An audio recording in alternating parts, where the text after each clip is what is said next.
Hello students, good morning to all.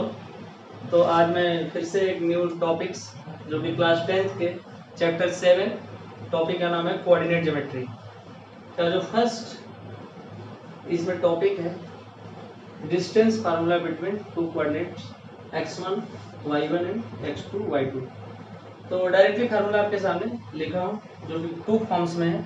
Basically दोनों forms से answer एक ही आता है, बट एनसीईआरटी का फॉर्म सेकेंड वाला है, हमारा फॉर्म रहेगा फर्स्ट वाला। ठीक है, बट इसका ये प्रूफिंग मैं बताना चाहता हूँ कि एग्जैक्टली ये फार्मूला आया कहाँ से, कि जो डायरेक्टली आप लोग यूज करके डिस्टेंस को फाइंड आउट करते थे। ठीक है, तो एग्जैक्टली मैंने ऑलरेडी एक फिगर ड्रॉ कर रखा है जिसमें 2 पॉइंट्स को शो कर रखा है। आपको एक पॉइंट को मैं अभी P लिख दे रहा हूँ, P for x1 y1 and Q for x2 y2। तो डिस्टेंस बेसिकली हम लोग को पी क्यू को ही फाइंड आउट करना है, जिसको हम लोग डी बोले, जिसको हम लोग डी भी लिख सकते हैं, D the distance between P and Q, इसी को हम लोग फाइंड आउट करना है। तो इसके लिए बेटा हम लोग क्या करेंगे, कोऑर्डिनेट सिस्टम से इसको अटैच करना पड़ेगा। आपको अर्लियर पता होगा क्लास 9th में कि जो कोऑर्डिनेट हम लोग का सिस्टम है, हॉरिजॉन्टल लाइन को x एंड वर्टिकल लाइन को y बोलते हैं। बेसिकली ये सब चीज़ आपको पता होगी। तो जैसे हम लोग P को मीट करा देंगे x कोऑर्डिनेट से एंड Q को भी मीट करा देंगे x एक्सिस। ठीक है, तो फिर से हम लोग P को मीट कराएंगे पैरेलली, एक इसका नाम दे देंगे A B, इसका नाम दे देते हैं R। बेसिकली आपको PQ को ही फाइंड आउट करना है डिस्टेंस के फॉर्म में। डिस्टेंस के फॉर्म में यहाँ पे कोऑर्डिनेट फॉर्म दिया गया। तो आप क्या करेंगे, हम लोग अगर इस डिस्टेंस को फाइंड आउट कर लें, इस डिस्टेंस को फाइंड आउट करें और पाइथागोरस लगा दें। पाइथागोरस के ना सम ऑफ बेस का स्क्वायर, बेस का स्क्वायर प्लस परपेंडिकुलर का स्क्वायर इक्वल टू हाइपोटेन्यूज का स्क्वायर। ये आपको राइट एंगल ट्रायंगल दिख रहा होगा, जहाँ पे आपको अगर पाइथागोरस थ्योरम अप्लाई करना है तो आप क्या करेंगे, पाइथागोरस थ्योरम हमेशा राइट एंगल ट्रायंगल्स में ही फॉलो होता है। तो अगर देखें P Q square equal to P R square plus Q R square. Okay, but उसके पहले हम लोग को पी आर और क्यू आर को फाइंड आउट करना होगा, पी आर और क्यू आर को, तभी इसमें हम लोग वैल्यू को पुट कर पाएंगे। ठीक है, तो हम लोग पी आर को कैसे फाइंड आउट करेंगे और क्यू आर को कैसे फाइंड आउट करेंगे। पहले x1 और x2 को समझते हैं। अगर इसका कोऑर्डिनेट x1 दिया गया, x1, जिसका मतलब है इसको अगर मैं वो मान लूँ ओरिजिन को, तो ये आपकी डिस्टेंस है x1, यहाँ तक x1, बहुत बेसिक चीज़ें हैं। अगर इसका कोऑर्डिनेट x2 y2 है तो x एक्सिस में हम लोग ने x2 मूव किया है, ये आपकी वैल्यू x2 होगी। क्या होगी, x2। सिमिलरली अगर इस पॉइंट को मैं ध्यान दूं, अगर इस डिस्टेंस को, जब y1 है तो हॉरिजॉन्टल डिस्टेंस आपकी क्या हो जाएगी, y1, ये वाली डिस्टेंस। ऐसे ही आपकी ये डिस्टेंस, इसके लिए ध्यान समझिएगा, बहुत बेसिक चीजें हैं। QB BQ, y2 पूरा डिस्टेंस होता है y एक्सिस पे, तो y2 आपकी डिस्टेंस यहाँ से यहाँ तक होगी। मैं एक बार फिर से एक्सप्लेन करता हूँ कि आपने दो पॉइंट्स को लिया था P एंड Q, इसका कोऑर्डिनेट दे दिया था x1 y1 and x2 y2। अब x1 का मीनिंग समझते हैं, O फ्रॉम A, क्योंकि आप x1, ये आप क्लास 9th का ही चीज़ें हैं। x1 आपको ये डिस्टेंस होती है, y1 आपका y एक्सिस के अलॉन्ग डिस्टेंस होती है, x1 x के अलॉन्ग। ऐसे ही आपने x2 जब लिया तो x2 O से B की डिस्टेंस होगी, और ऐसे ही आपका BQ डिस्टेंस होगी, टोटली y2 होगी।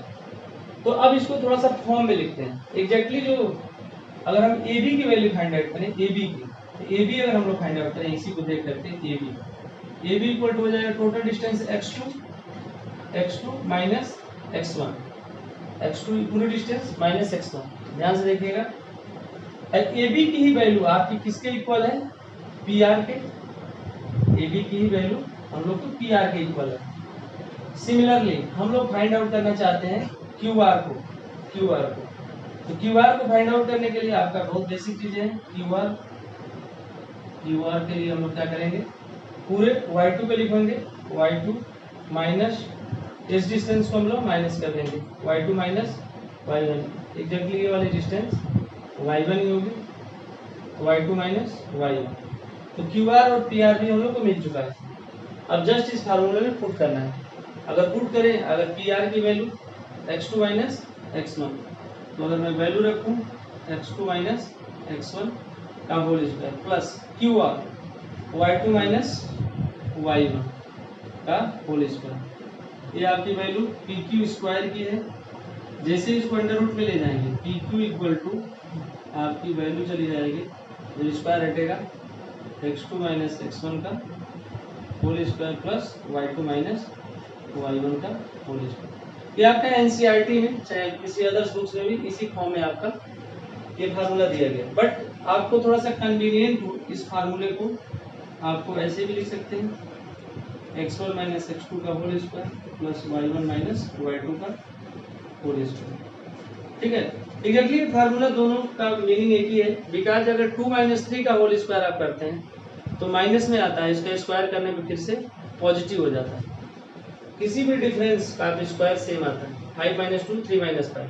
तो आप चाहे x1 माइनस x2 का डिफरेंस है, चाहे x2 माइनस x1 का डिफरेंस है, अगर वैल्यू माइनस भी आती है तो स्क्वायर उसको फिर से ओरिजिनल फॉर्म में ला देता है। इसी वजह से दोनों फार्मूले में न्यूमेरिकली कोई आंसर में डिफरेंस नहीं आएगा। ये चीज़ें आपको ध्यान में रखना है। क्लियरली आपको पिक्चर्स दिखना चाहिए, उसके बाद आप इसको ड्राइंग समझ में आना चाहिए कि कौन सी डिस्टेंस कितनी है, कहाँ की कितनी डिस्टेंस है। उसके बाद उससे आप लोग ने ए बी और जो भी वैल्यू PR QR की वैल्यू फाइंड आउट करके, इसमें बेसिकली आपका पाइथागोरस थ्योरम भी इंपॉर्टेंट है, जो कि राइट एंगल ट्रायंगल्स में ऑपरेट होता है। तो जैसे ही राइट एंगल ट्रायंगल आपको मिला, आप डिस्टेंस को आपने लिख लिया, उसके बाद इस फार्मूले में पुट कर दिया जो कि पाइथागोरस थ्योरम, उससे आप लोगों ने वैल्यू निकाली। इसका डायरेक्टली हम लोग यूज करते हैं, जैसे कोऑर्डिनेट सिस्टम दिया रहता है, जैसे ही कोऑर्डिनेट सिस्टम दिया रहता है तो डायरेक्टली यूज करते हैं। एक एक आपका एग्जांपल्स लेकर के आपको समझा देते हैं कि उसका यूज कैसे बेसिकली करते हैं। हालांकि डायरेक्टली जब यूज करेंगे तो ज़्यादा आपको कोई डिफिकल्टी नहीं होता, आपको डेरिवेशन करने की कोई रिक्वायरमेंट नहीं है। जैसे मैं अगर डिस्टेंस पूछूं, डिस्टेंस बिटवीन टू पॉइंट्स जिसका कोऑर्डिनेट सिस्टम दिया गया है 3 4 and -1 and 8। Okay, so this is the two coordinate. तो आप इसको थोड़ी देर के लिए आप मान लेंगे एक वैल्यू A और B। तो अगर AB को फाइंड आउट करें, हम लोग क्या करेंगे, उसी फार्मूला का यूज करेंगे। यहाँ पे फर्स्ट कोऑर्डिनेट x1, ये x2, दूसरे का y1 एंड y2। सेकंड हमेशा y वाला होता है, फर्स्ट वाला x1 होता है। एग्जैक्टली x वाले कोऑर्डिनेट को एब्सिसा बोलते हैं, एब्सिसा, एंड y वाले को ऑर्डिनेट। तो ऑर्डिनेट और एब्सिसा। ओके, तो वैल्यू रखते हैं बेटा। तो आप x1 माइनस x2 3 माइनस फार्मूले में होता है इसलिए प्लस हो जाएगा 1 plus y1 minus y2 4 minus 8 का होल स्क्वायर। इसको फाइंड आउट करेंगे।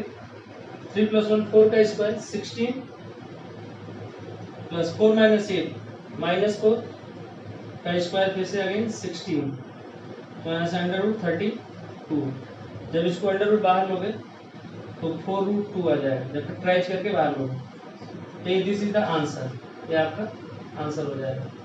तो ये आपका बेसिकली मैंने इस फार्मूले का प्रूफ भी बताया।